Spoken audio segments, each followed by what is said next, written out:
They be much higher. Life on the front line is tough, but it's often what happens when soldiers come home that hurts most.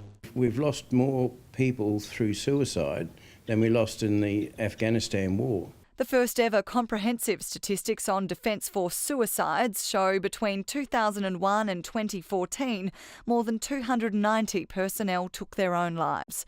23 ex-servicemen aged between 18 and 24 killed themselves during that time, a rate that's almost twice that of Australian men on average. One suicide is one too many, and the government is committed to addressing suicide in our community.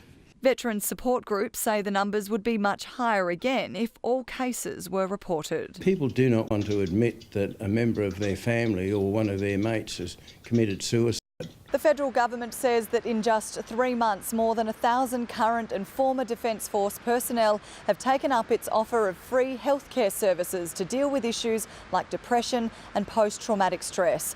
But the government's also looking to examine the conflicts where these people have served and has handed down a report into Australia's longest ever military engagement in Afghanistan. It makes 17 recommendations, including that government agencies beyond defence need to be closely involved in future missions from the outset.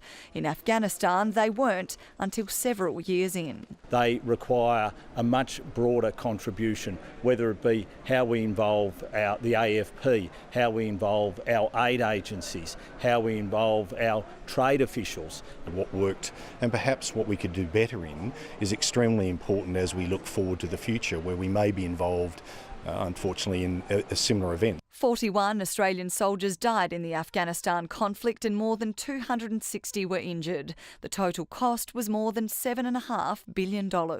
If you commit military forces, then you better be prepared to play a long game, because if you're not, you'll be leaving before the job is completed. A lesson, he says, we're learning again through the conflicts of today. Maria Jovanovic, SBS World News.